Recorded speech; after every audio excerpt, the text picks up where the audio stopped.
Hello and welcome to our podcast, Skills Headquarters, where we speak about the current trends and practices in HR and talent acquisition.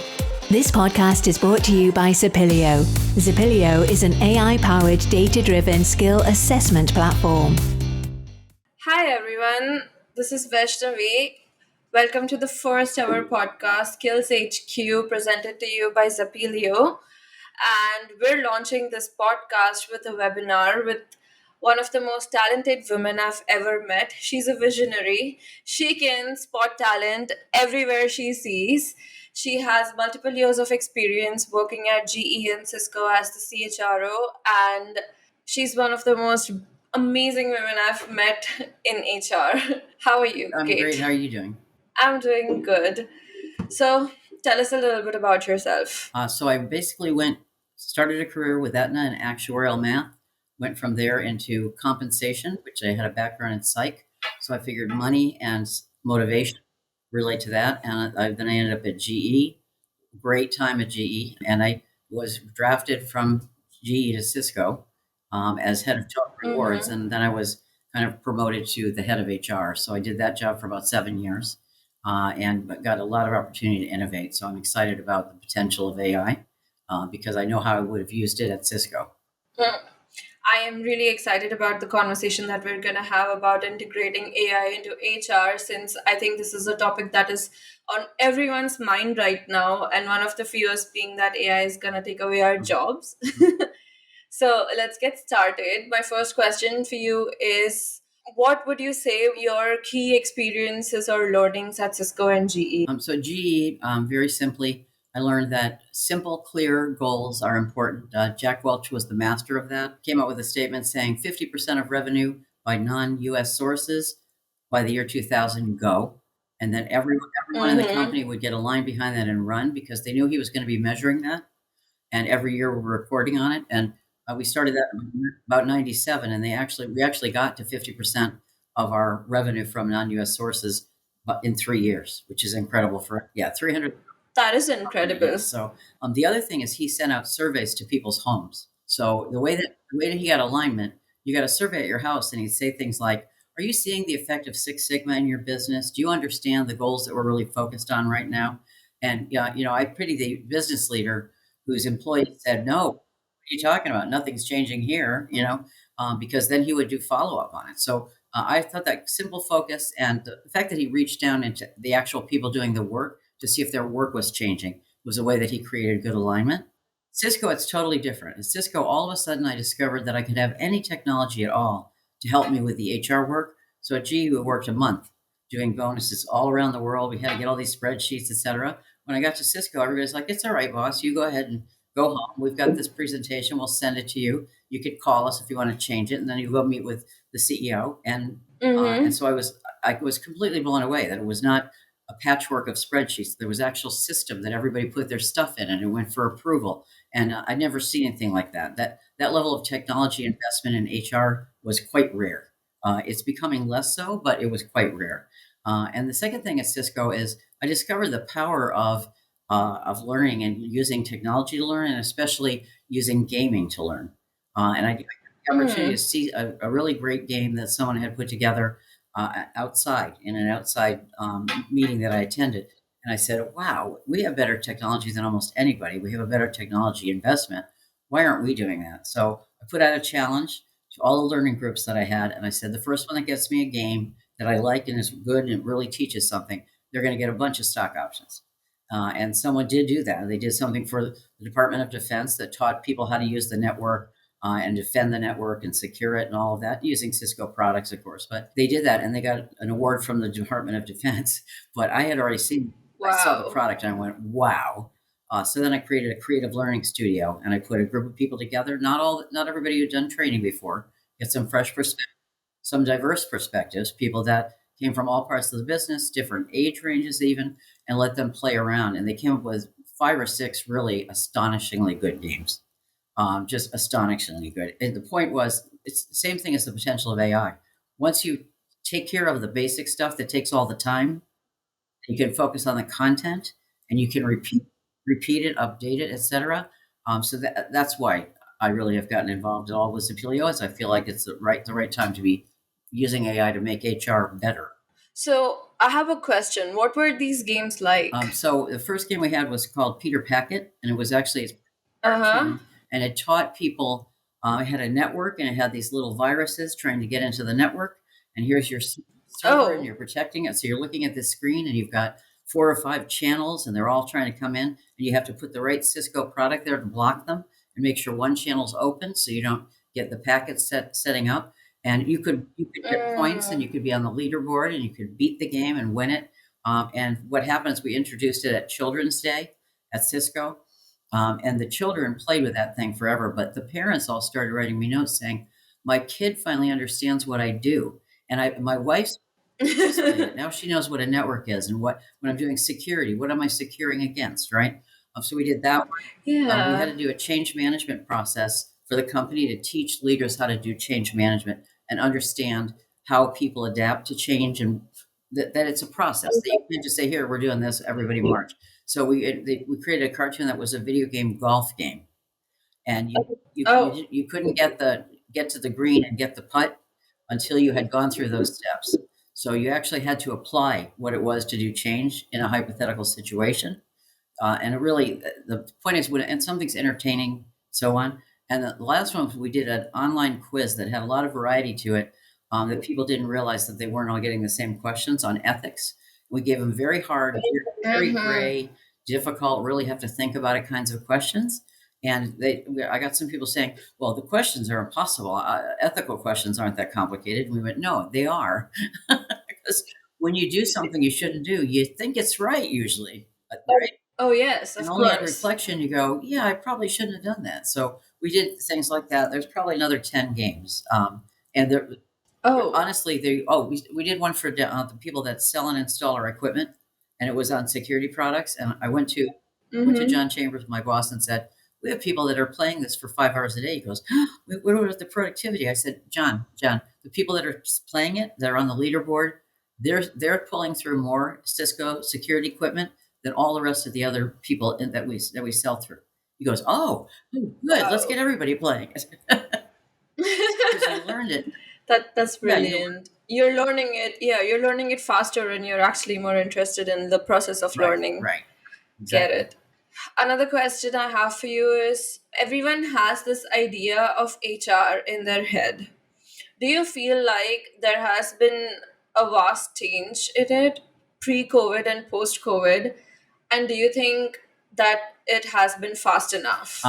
So I think there has been a lot of change in HR over the years, from personnel to HR, and you started to see HR doing not just more strategic work, but doing more to help management be better at management, right? So to me, that's what HR is at fundamentally. It's there to make management better, run the company better. COVID, I think, was a little bit of a sidestep. I do think that people learned they could work from home. Learned how to use the technology. They did a lot more on video. I know people said that one more Zoom call and my head's going to blow up, but people did find that they worked a little bit harder. They almost couldn't draw the barriers they used to when they would have the time to commute. So, but I don't think that it's been great because of it hasn't. There hasn't been time or money to invest in doing new things. So that's starting to come back now. You're just holding on. If COVID's happening, you don't know what's going to happen with your business. HR is doing whatever they have to calm the waters, to take care of little things that have to be taken care of right now. Now HR is going back, and a lot of people that I know, whether they're working from home or they're in the office, is not the point. Is the point is now that we're thinking about, oh, we got to invest again, and what do we invest in, Mm-hmm. right? And we're going to hire again. So there's not enough people in the U.S. There's not enough people for the jobs we have open. We have 11 million less people of working age and working ability Yes. than we do jobs. So, there are a lot of ways we could address that. One being immigration. So that's a separate topic. But people are getting a chance to say, "Oh my God, now I have that big, huge amount of applicants coming in again." And the way we dealt with it in the past is we added staff. And the problem, A big yeah, you add a staff. big staff, and then you're not hiring as much. You get rid of a bunch of people. And that's not a good way to run a business anyway. You want to get good people, keep them employed, and keep them deployed to what is important now. So we're going to see less specialization in things like recruiting, things like even compensation, even learning. And the HR person of the future is going to understand all of those things and is going to use technology. So I envision a world in which there are a bunch of miniature HROs in companies, and they understand all of it. So you feel like it's going to become a better process as the technology is getting more involved in it. Like, for example, how do you envision AI helping everyone in HR while also maintaining that human touch? Yeah, people are afraid that that's going to be the machine and takes over. And I don't view it that way at all. There's a lot of things that employees need from HR that would be better coming from an online presence that gets to understand them and what benefits they have and what their family situation is and so on, and can answer their questions for them. HR can never do that. Every time you come in with a question, it's a brand new question. They have to look you up. They have to sort of piece together what they need to know about you. And I also find that people are a little bit more comfortable almost not dealing with someone that they know that sits in headquarters or they don't know you. They can get their needs met very quickly, right? And it has a human feel to it. And if they want a human, they say, need a human, and a human joins them, right? So, but I think there is going to be breaking some of our customers, mostly management, honestly, not the employees. The employees are very savvy with technology. They just want the question answered. They don't care who they talk to. So, and now they have to open a ticket, and somebody gets the ticket, and that has to be routed to the person for that question. You don't have to do that with good AI. You can say, I have a question. What's it on? It's on my medical. They know medical is a benefit. It doesn't, the ticket, somebody goes, medical, what's medical? What do they mean? They know it and they know that this person's enrolled in it and they have 3 children and they know their utilization potentially, right? So we've got to be careful about the firewall, but I just think it can be a lot better for them. For HR people, we spend a lot of our time dealing with situations, one off, transactions, one off, even at a high level, right? We need to fire this guy. We need to hire somebody. We need to pay this person more. We need to move these people around. We need to rearrange the chairs. And that's you don't. It's not necessarily creating a sustainable process and or intellect in the company. People aren't learning from it. Our job should be more to facilitate employees being serviced well and the human touch being there when needed, but not all the time. And teaching managers how to be better at dealing with their employees to prevent problems, right? If you have a great manager, you can ask them anything. And you can say, what's going on with my career? And they could say, I don't have a lot of change going on here, but there's this thing we have where you go in and you fill out your profile and you indicate your interests, and it will assessments you can take. You take the assessments, you see, gee, you have 60% of what you need to do that other job you're kind of interested in. And there's a way to fill the 40%. And I had this at Cisco as my vision. Then we'll say, you fill out what you're interested in, you prepare yourself, and then the jobs find you. You don't have to apply. You get a notice that says, hey, there are 3 jobs that you've said you're interested when these kind of jobs open, and you're at 90% match to one, and an 80 to another, and a 70 to another, and the hiring manager is interested in talking to you. Are you? You say yes, yes, no, and then you get in a live interview with the manager pretty quick, and we could move people around seamlessly. And we'd use our own talent pool more and not always pull people in from outside. So I was hesitant to bring in people that might not be a culture fit. Cisco, if you weren't on the computer all the time, on the web all the time, if you wanted a secretary, if you wanted to type memos or even print memos out, you were gonna the place would just run over you. You couldn't survive there. So we don't really find those things out, but we know you're there. You've been there 5 years. People like working with you. You have the values. You get where the company's been, and you want to be part of where it's going. That's a win-win. AI lets us do that. Right now, we undermine our own talent pool. We don't do assessments on employees other than senior leaders or if someone's in trouble. We should be doing assessments on everybody, but we should also be letting people learn and then be assessed as to what skills they require. I agree. And I feel like you are someone who is everything that you mentioned actually reminds me of what Zapilio is doing right Mhm. now. Someone could just go and type in the skills that they have or take a skill assessment test, and and the job recruiters would ideally go on the website and be like, oh, this person is skilled at Right. this. And I know you're someone who does not follow the traditional elitist form of hiring where you would look at the degree. You would prefer looking at the skills and what the experience is like. And I know that you have experimented with that as well. And I am so excited for you to tell that So story.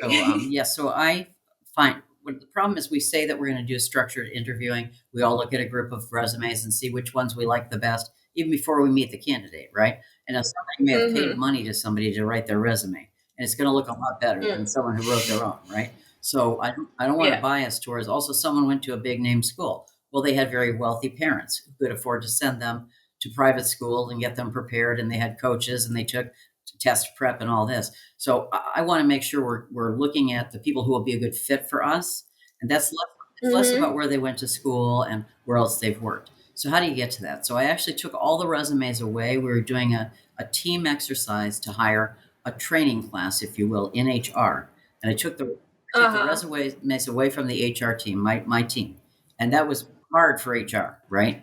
We've been working with resumes most of us since Yes. we're yeah. Forever. So I said, I just want you to meet the people. I don't want you to ask them where they went to school or where they worked. I want you to ask them, what's an interesting experience you've had? What do you think HR is about? Why would you be interested in Cisco? Do you have other people you're interested in and why? And we divided up a group of questions and then we came back and we all kind of stack ranked who we liked the best. Then I handed Mm-hmm. out the resumes and I said, take the resumes And and see who you would pick for us to interview. And it wasn't the same people. It was shocking. that is Even I was a fascinating. little surprised because I told the person I was working with, don't let me see them either, because I'm not trying to make a game with my staff. I want to learn this. You want to learn Yeah, too. so we ended up hiring somebody for this class, and he had been an auto mechanic, and then he went back and got an MBA, and it was a great Wow. hire. Now, would I have looked at that resume and said auto mechanic MBA? Yeah, let's get him for HR. Probably not.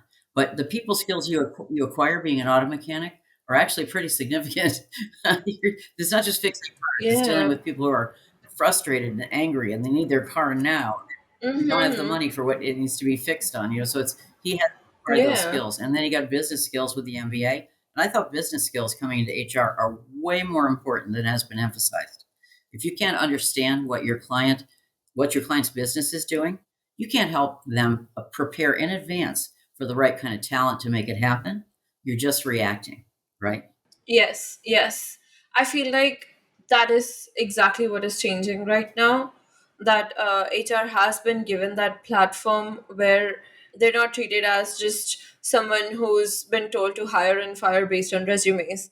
They're actually allowed to have these opinions about how to grow the Hmm. business, and which is something that even you helped a lot with, right, at Cisco and at Yeah. GE. It's funny is when I went to Cisco, people would say, we'd be in a meeting on an acquisition we're making, and they'd say, oh, HR, Mm-hmm. what's your opinion? And I go, I was stunned, right? So, gee, nobody identified where you were from. They just say, what do you think? And somebody would say, I'd say, I think it's a terrible acquisition. They've got all kinds of lawsuits by employees. Their margin is only 4%. That could be eradicated by 5 lawsuits, et cetera. And nobody said, thanks, HR, for your contribution. So I was much more siloed and functionally at Cisco. A lot of that start to Mm-mm. ease up. But tech's the last bastion of doing the innovative in the technology, but not in the management technique necessarily, because it's Mm-hmm. engineers, and engineers That's think true. here.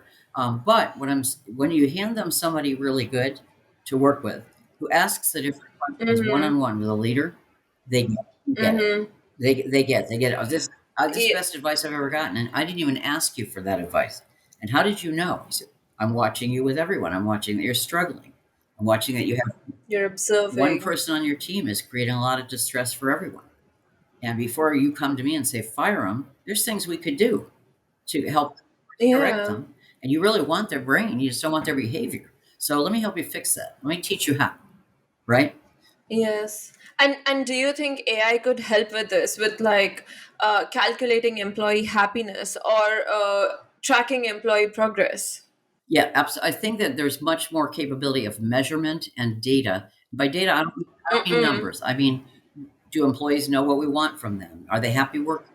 Are they going to Yeah. be here 5 years? What's their manager like? Do they feel supported and encouraged and nurtured? Do they think that people are treated equivalently across the team, or they're favorites and not favorites? So that kind of data can, and we did 360s, and we did it 360s without hiring a bunch of consultants to come in and do them. We had an online system that we set up, and we could do 360s on all the managers in the company all at once. Okay, so and we could do it every year if we wanted to. And we also had a pulse survey that we did on employees, and we could do that every year in the whole company on some high questions. We could do it deep dive into different parts of the company on whatever cycle we wanted. So if you take all that data, you can make that into actionable stuff. And when HR is doing that, you're bringing data to the table that the manager and the leaders did not have. And that's what the conversation's about, is what is that data telling me? The best reaction we had 360s, and we told them what the average manager in the company got from their employees on communication and things like that. Immediately, the ones that scored low, and only they knew they scored low. Their managers knew too, their direct managers knew, but they did their personal report. And then they said, here's what all the other managers did. And here's in engineering, it's a little different than in sales. Salespeople talk, engineering people don't as much. So then they say, well, what's that guy doing? People that are getting that high a score, what are they doing? We said, okay, great. They're doing skip levels. They're doing all hands meetings. They're doing one-on-ones 2 levels down. They're doing regular updates. They're doing quick multimedia. They're doing quick little questions to the entire staff over email, or a little voicemail to the group, or they're standing up and walking around the floor, and they're handing out pizza, things that they were doing, and that weren't just creating better morale, but we're creating a better understanding of what we're trying to do as a team. And I think the CEO was a natural. He handed out ice cream from a cart, pizzas. He made us carry buckets, wagons full of candy bars around to every building every year for holidays. So he got that stuff intuitively. But for a whole bunch of people, they never learned that. It's not their personality. So when you start saying, well, you want to be great at communication, let me explain that to you. We also said, look, we can prove that communication is the number one management skill that is valued by your staff. How well you communicate, whether it's clear, whether it's regularly. There's not rumors abounding about, what's going on. I'm not sure if we're going to be in that product line. You're telling us everything you can tell us as soon as you can tell us, right? That you can make any manager into a leader if you give them the tools, and HR can bring the tools. That was going to be my next question for you. What do you think managers today lack into becoming a true leader? And do you feel like there is a slight or there is a gender disparity between leaders? Oh, interesting. I know. But I was going to say, I think that we haven't necessarily in a lot of companies really tried to train people to be leaders. So what we had is at Cisco, it was a young company, grew really fast. It was only 10 years old when I got there. 10 years old. Try telling a 10-year-old. That's young. A 10-year-old anything, right? So, Yeah. What we weren't doing is we weren't training people how to be managers even. You became a manager because your function's growing. They said, go hire some people. Boom, you're a manager. You might not have ever wanted to be a manager, but you might also be great at it. Isn't that wonderful? You might also be terrible at it. And we didn't train you. We didn't take time. We're running too fast, right? It's all about getting more people in the door. We're spending all our time on resumes. So when that started to clear up, and we actually said we want to have some real leadership development in the company, and we actually said we created a process of the 360s and regular EPMs. But we also said we're going to have the management team of each major function discuss our talent. So it won't just be you have a manager who rates you highly and it rolls up and they say, well, they must be good. They're highly rated.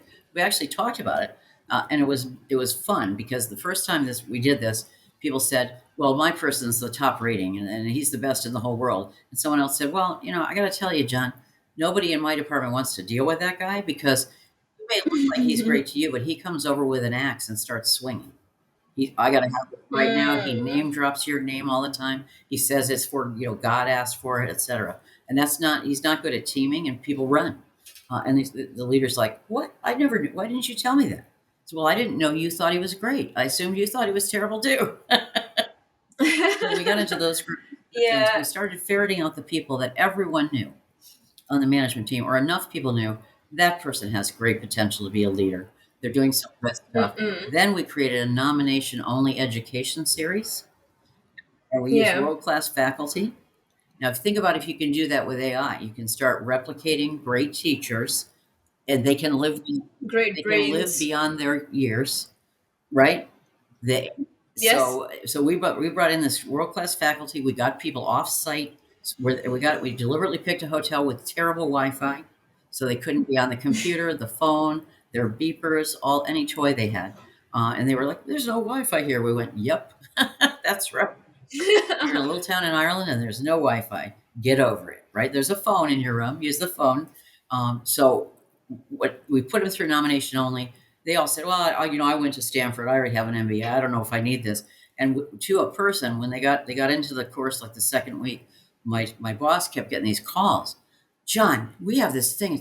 I mean, I have an MBA from Stanford, but I never understood the full range of what Cisco does, and we have a lot of really great people working here in other departments. I had no idea how good the customer service people are. I met some people from manufacturing. Thank God they work here. So it started to create a perspective and a difference, and them trying to say, well, what am I going to go back and do different? Here's my commitment. They could sign up for 360s if they needed some coaching. We actually created a panel of coaches. We got a good deal with a coaching firm where they could, do online coaching. So we didn't have to have a coach comes in. They have a badge. They meet you in your office. Because we had some Yeah. they used to hire coaches, a lot of companies, for the person who was having a problem. They were not good. So rather than fire them, you hired a coach to tell them they weren't that good.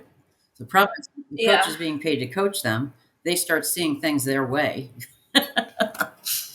Oh We actually boy. had a coach testify against the company that we shouldn't fire the person because they had good reasons for their behavior. It's like, so we fixed that. But just to me, Yeah. it's so pervasive that technology and how AI could make that even faster.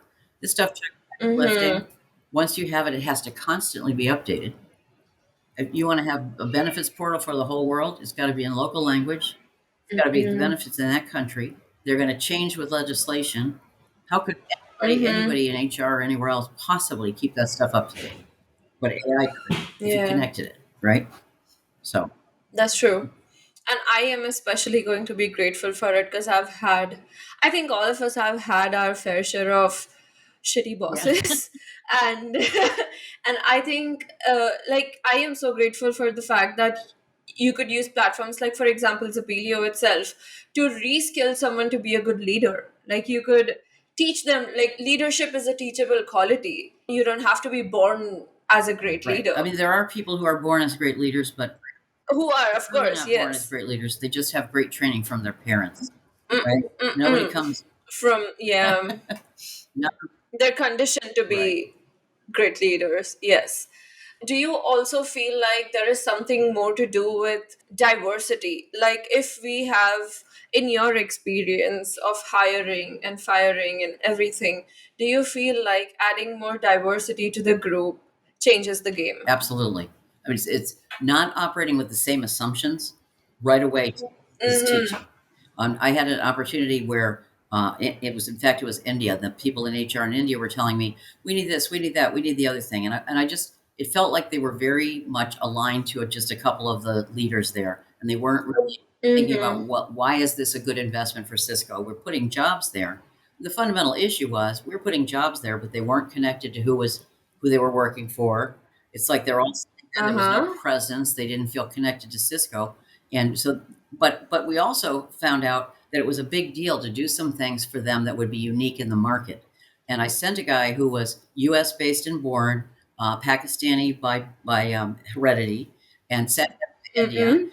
And I trusted him, and he was able to bridge the communication gap between me and the leaders within the company in India. So GE was relatively new in India Yes, back well, then, I'm this was guessing. at Cisco when well Oh, this was at Cisco. still Okay. at GE in like '96. GE was buying, Mm-hmm. getting a lot of people and setting up in Delhi.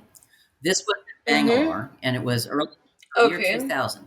Okay, Ah, okay. so I sent this guy Attar Siddiqui, sent him to India, and he was there a little while, and he actually went and learned the people and the places and what their issues were. So he wasn't coming out with, "I'm HR and I'm telling you this." He'd say, "So, Kate, the way it is difficult to land candidates is we don't have something that really differentiates us. Everybody's paying more and Mm-hmm. more. That's not what differentiates us. People will accept and get two more offers and just not show up."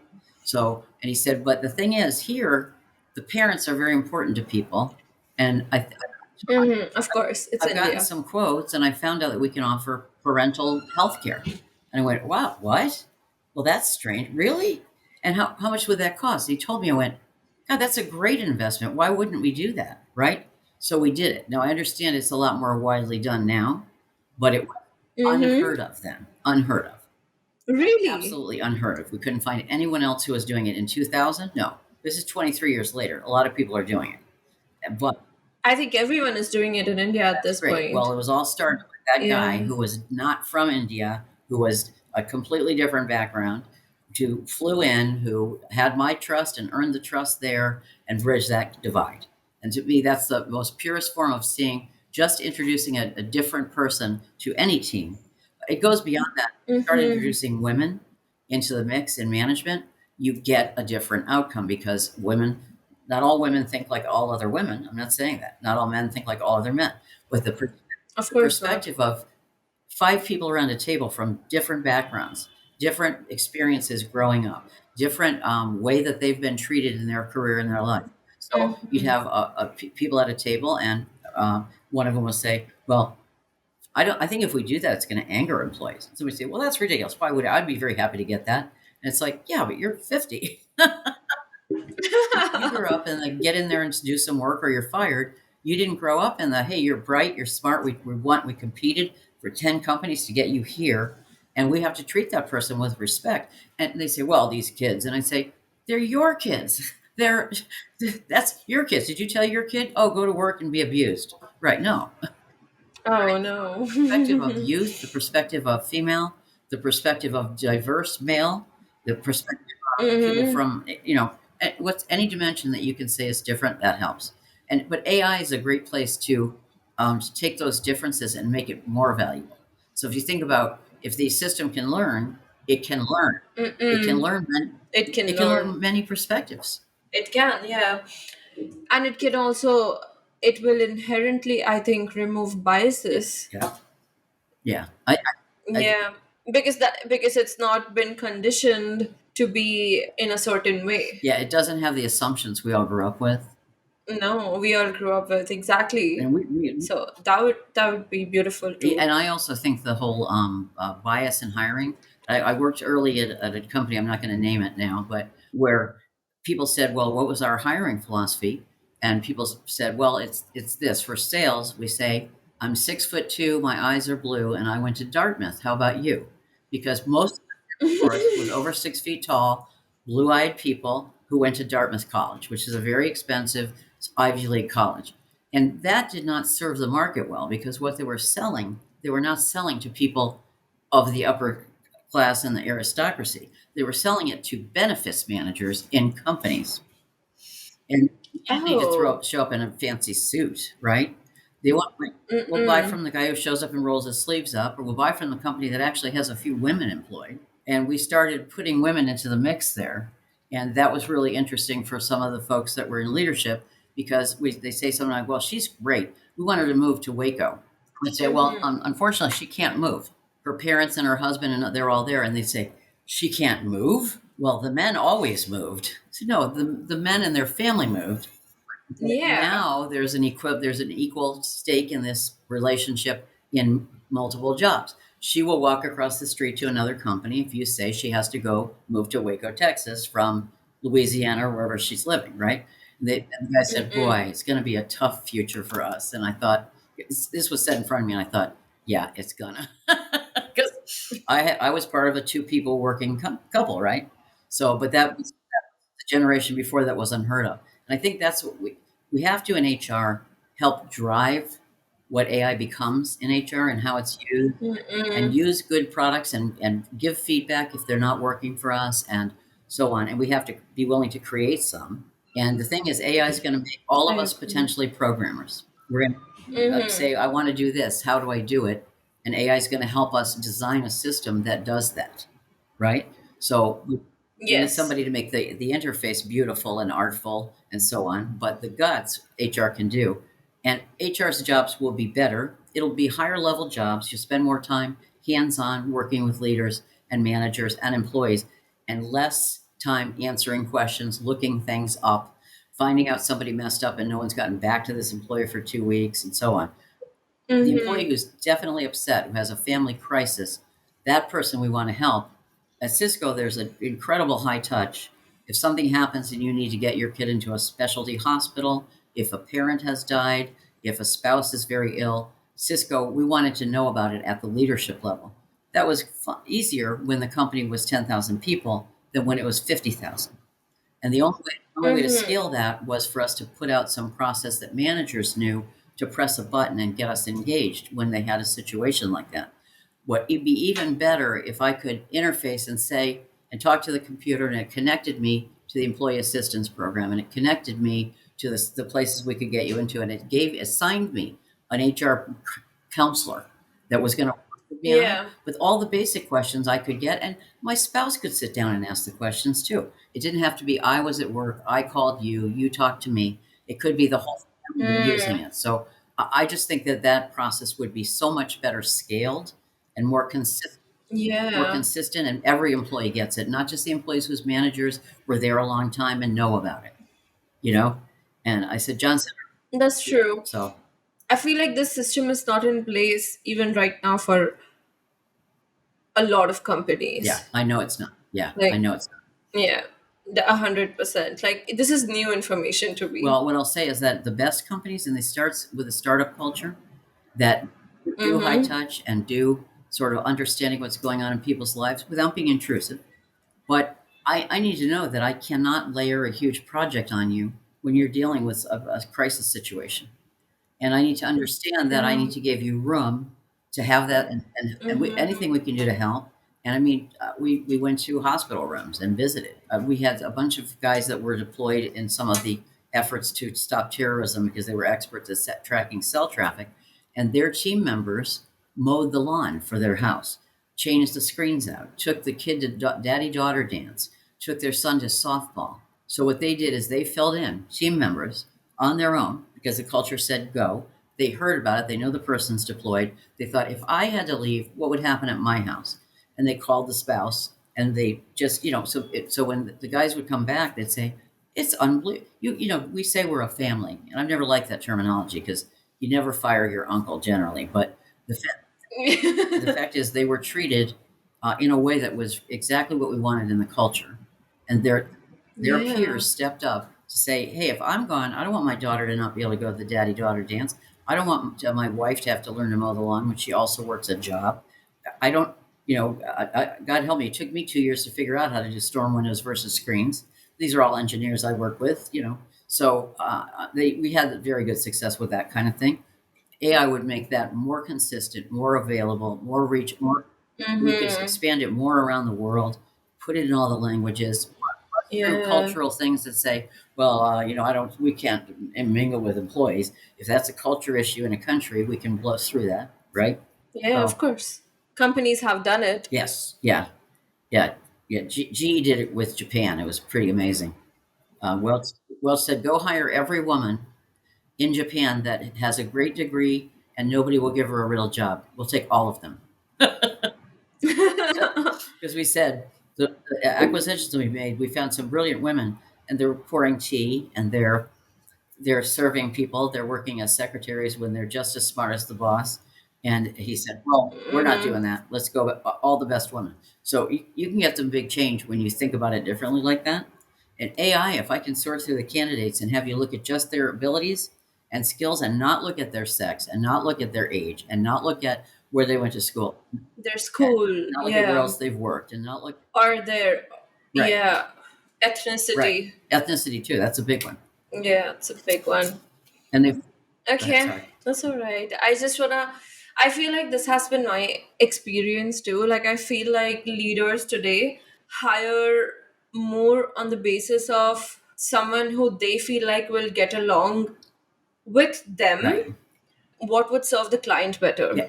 And a lot of times managers hire people like them to work for them. Yes, The problem exactly. is the candidate, even if they love that manager, nobody goes in and says, well, I like my manager. I want to work for him or her forever. I never want to work for anyone Mm-mm. else. I never want their job until they retire. And the career path I should take is exactly the one they took. they took. Discussion Yeah. with some managers, and they said, well, my people are very happy. I said, that's great. But what kind of ego do you have to think that the only experience your people ever want is working for you? So I didn't know you were a genius. You're Exactly. not a billionaire. You can't pay them more, right? And they were talking about. Mm-mm. So I think we have to get past this idea that I hire and they're my people. Yeah, We have to say this is exactly. our talent. We're allowing you to Yeah. invest in talent. We've given you a budget, and you can invest this much money in talent. And here's our process, and Mm-mm. here's the candidates we're sending you. We don't want a hand-picked list of your neighbors, friends, family, and people you used to work with. I don't want Mm-mm. roving bands of displanted Nortel people.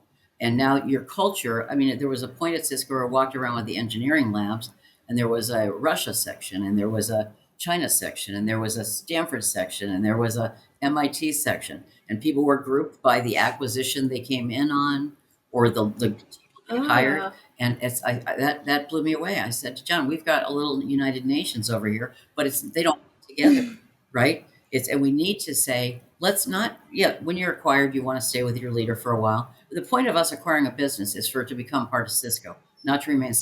And the Mm-mm. point for the top leader should be they get a bigger career. So we bought Yeah, money. exactly. They're great talent. They should have opportunities to move up, and they should carefully Mm-mm. leave the small job they came in on and not be director of engineering of the acquisition, but be a vice president of a whole bunch of stuff, right? Exactly, So yeah. And I think it takes a great leader to do that. yeah, I think it does, but I also think we can, like, if they started a company and built it to a point where we want to buy it, they have some pretty good natural skills, right? Because Mm-mm. they didn't have a True. mutiny of their staff. So No. it doesn't mean they're the best at it, but we can say, well, look at how great you could be, and we'll help you get there. And everybody's Yeah. motivated by that. Everybody wants to be better, to learn. You just have to get them past me, mine, my team, I pick, etc. And Mm-mm. it's hard, but Could be great yeah. together. It's really hard. It's I think because the society is becoming more individualistic, but that's a whole different I conversation. think HR can actually really help by saying our talent. Let's have a group discussion about them. Here's the specs on everybody. We've got a common Mm. level of data we want on every employee. So Mm-hmm. it's not what you know about 3 people. It's what we know about 40 people. And now let's get the Mm-mm. whole management team in and discuss it. Well, they don't know my people. Well, they should know their people. You're a management team. You should be talking about your people. You should be letting them interface directly. Your employees can only deal with you, and they're not allowed to deal with any of your peers. What's up? What's up with Yeah, that? That's you know, that's messed I up. want to showcase people, and we did that, John. We had a lunch outside the executive offices every Friday, and we took turns paying for it, so it was never company money, being frugal. But we Mm-hmm. would bring some of our top talent to that lunch, and they sat there with the CEO, the CFO, the head of sales, the head of HR, etc. And we didn't lecture them. We say, "Hey, how's it going? Here's lunch. Glad you could make it. Any of you guys have anything you want to talk about?" And That is so unheard of right yeah, I now. mean, but that's been going on for Yeah, 30 years there. that's You say it amazing. only takes one leader, but a great HR person can teach a leader to do that. Yeah, can inculcate those Can practices. say, hey, I here's the agree. best practices. Here's the kinds of things great leaders do. Let me tell you. Mm-mm. Everybody wants to be like the winners, right? Here's what the winning company was so Mm-hmm. innovative. We could do that here with a twist that's personal to you. They say, well, I agree. so What would you have as parting advice for women, especially growing in this industry right now? So I'd say to women, well, I'd say it to men too, but I'd say to women, get the skills, find the training, try. And listen, if you're in a company that won't let you do the innovative things that are in your head, write up a paper and put it in your desk drawer. You still do the work, whether you get to install it where you are or not. You're going to be able to install it somewhere. And when you go to an interview, you're going to talk Mm-hmm. about the ideas you have and what you think about the direction of it. Also, find a woman who will mentor you. You can find a man who will mentor you Yeah. too, but find a woman, especially one who's been through the kind of industry that you're in, who's dealt with being spoken to differently, say, etc.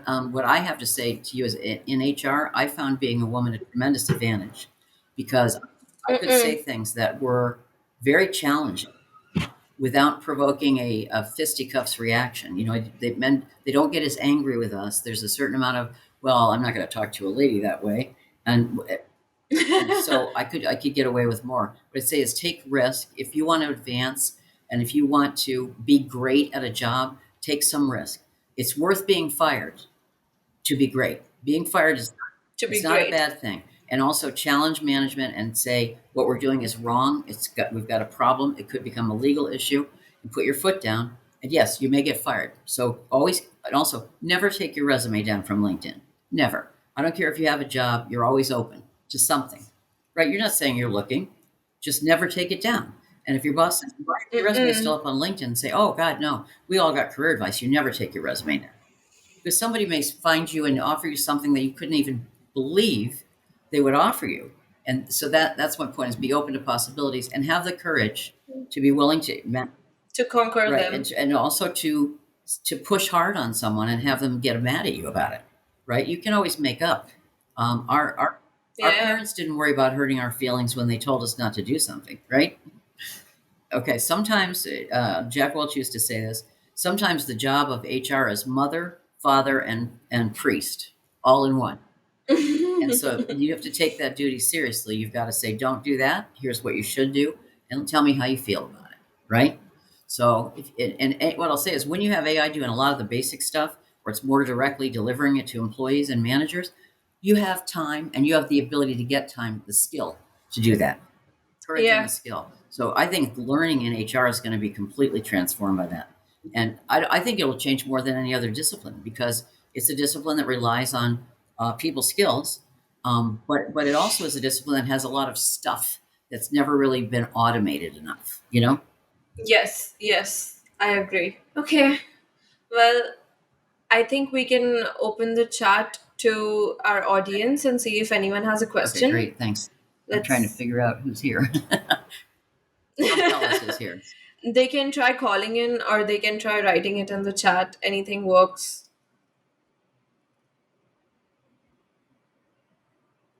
I mean, the other thing I'm going to say is people are very afraid that AI is going to decide to, kill all humans and stuff like that. And Mm-hmm. I don't think that that's a real possibility, but I think within the context of HR, it could make us more impactful, powerful, and consistent, and so on. And I think we should embrace it and drive it, because if you don't drive, you get run over.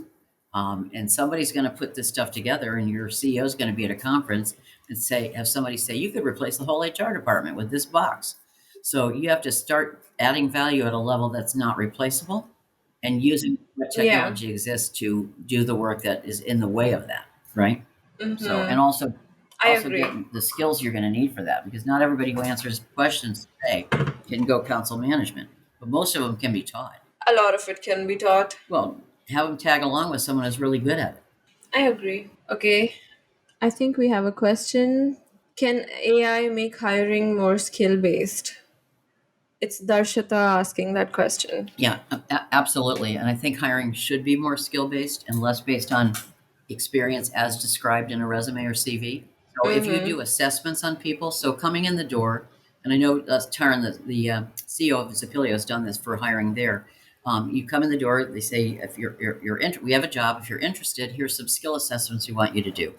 So right off the bat, you have people who say, "Nope, I'm not doing that." That's fine. They screen themselves out. Because the company does skill assessment kind of work. So the fact that you don't believe you should do it is a tell. Then you go through it and you see who does well at it and who doesn't do as well. And the people who don't do as well, do they follow up and say, "Well, where did I get those skills?" Right? It just Mm-mm. creates a whole dialogue about learning and preparing that doesn't happen normally with candidates. And at this point, if they've sent you a resume, you probably haven't even looked at it. You're looking at how Yeah. they did on the skills based stuff. So I think most jobs, even being good with people, is a skill, right? Of Yeah. course, So yes. People I could skills. give you a person who's a computer generated person and they come in and they chat with you about something, and I can have you counsel them, and I can have that analyzed, and you could get feedback. Yeah. Well, that's great, but you were not as empathetic as you could be. Make more eye contact, pause, lean in, the things that make people feel that they've been treated well, right? So I just Mm-hmm. don't think there's anything we can't teach people if we use the right technology. And not everybody will want to learn everything, and that's okay. But for the people that want to learn, give them a chance to assess their skills and improve them. She has a follow up question. How will the algorithm play a part in it, and who gets to decide what factor is given more weightage? won't humans be needed for that? Then how does unconscious bias get handled Yeah, there? so that's a great question. I'm really glad you asked that. It's a really important, detailed question. And there's risk. I'm not going to ever sit here and say there isn't risk. That yes, people could program in bias or unconsciously have bias, but it's much easier to have bias when you get the paper with the name and where they all those things where they went to school. So if we can make it so that what you see is how they did in the skill assessments, and assessments Mm-hmm. are, do you know how to do this? That's yes. What's important to the job? We have to have the leaders agree that this is what's important. This is what we're looking for in people. We have to Mm-hmm. HR has to check that and say, well, you say you want people to be able to lift 1,000 pounds, but really in this job, that's not really required. And that's kind of something you'd only get weightlifting men that could do it, right? So we have to Yep. be to some degree the arbiter of making sure that the skills they're asking for are relevant to the job and that they really need them, that they're not just looking for extra skill that they don't. If I give somebody who knows how to do everything a job where they only do three things, I'm not going to keep. Mm-hmm. So yes, HR has a role.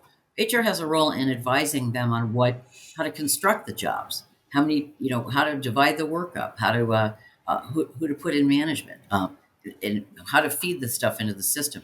HR's got more work with AI than without.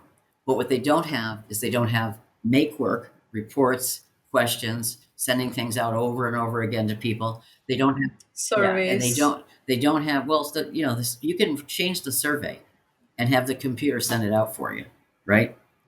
AI gives you Mm-hmm. that. We were automated. We didn't have that. Somebody still had to look at it and push the button and send it to everybody through email and so on. It could be much faster. Yes, though, we have to watch for bias. And one of the things that HR does, and I did when I was in compensation, is every time we did merit, or which is raises, stock options, bonuses, we do an assessment of male, female, by age, et cetera. And we say, is there any situation where statistically it doesn't, we'd have some explaining to do if we went to the court. We three Yeah. people, two guys, one Mm-hmm. similar experience in terms of all their whole career, and she's got a higher rating, she's lower. Well, she was hired lower. Okay, but now we have that opportunity to start correcting that.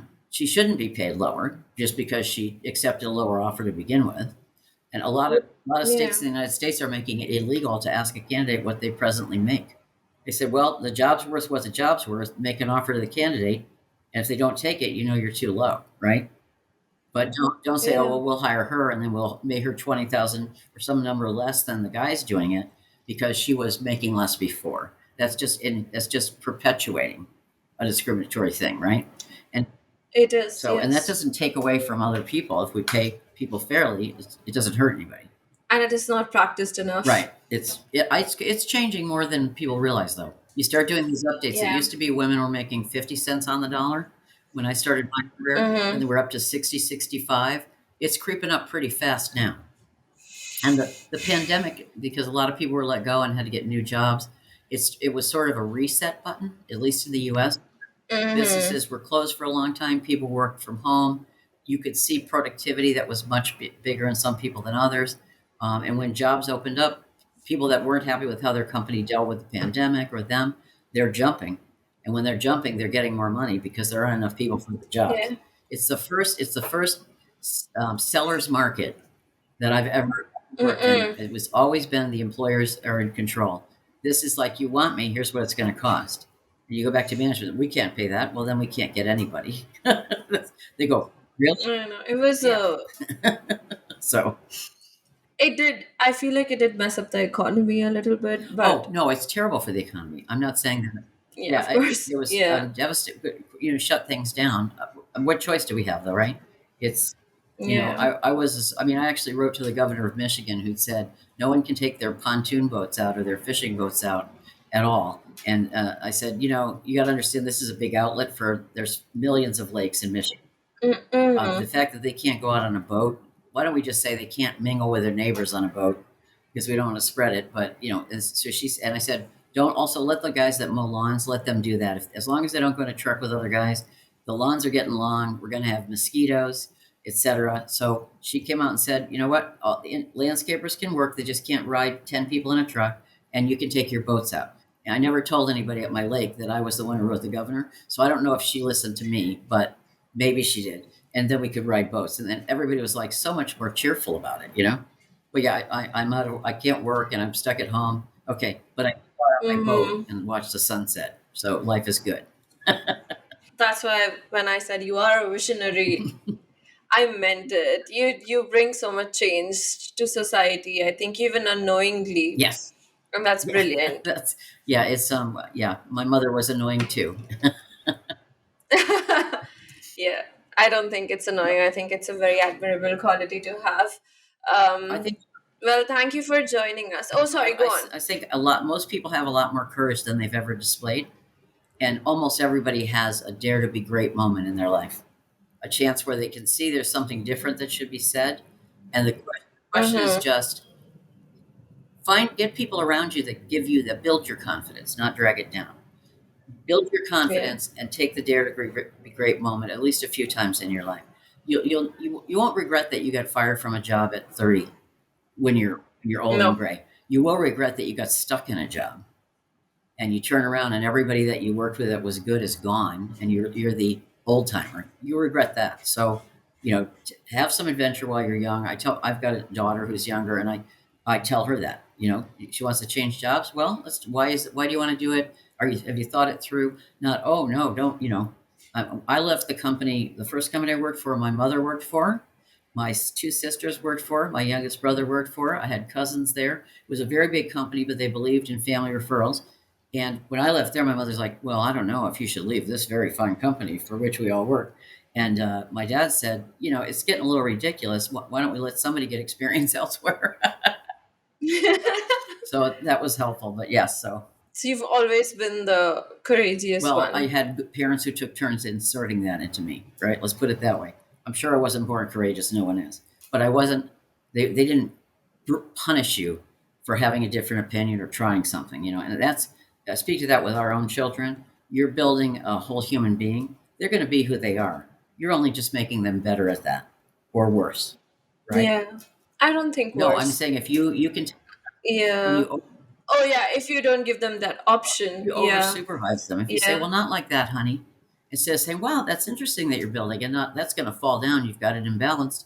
That's really interesting. Oh, you put that one peg and oh, it fell down. That's okay. Try again. Right. And I've seen parents who take over and that's your instinct. Oh, poor kid. He's crying now because it didn't work. It's okay. Do it again. No, no, to cry. Yeah. And they actually did experiments on that, which they teach you when you go into psych school, studying Mm-hmm. psychology, not being in a psych ward. So, I think if you celebrate your child as an individual since they're like in kindergarten, I think it inculcates a lot of self confidence in them to be able to have that belief in themselves that I have the courage to take this step regardless of if other people think it's the right thing for me. you have to give a So, child the courage of their convictions, or the world will beat yes, them down a little bit. That's just the way it is. So, or they're going to be a part of the yeah. herd. Well, I mean, believe me, you would love to be a fly on the wall at some of our parent teacher conferences for our daughter, because if Oh, we did not like the way that a teacher was messaging to her and the way what she was being given to learn, if she had already learned that and it was boring her, we were as Mhm. gentle and as HRE as we could be with the teachers, but we got stuff changed. And she knew that we would help her if she was having a dilemma, not by taking it over for her, unless, like we had to say to the teacher, no more 3 hours of math homework doing addition. She's known that for 3 years. She's bored. All right. We're going to let's give her Yeah, something more harder, right? Well, the kids need the homework. I said, fine, give her something harder. Give her something 2 grades ahead. Yeah. challenging. Where Yeah, well, can she do it? I said, why don't we see? That's right. yeah, So anyway, don't mean to get off onto parenthood, but HR and I parenting know. skills, no question. All right. Thank you so much for joining us. As always, this was another amazing conversation that I had with you. And hopefully, we'll see you again for another episode of this podcast that we've launched. And thanks to you. Take Thanks. Take care. care. Hope everybody has a great day. All right. Bye Bye bye. bye.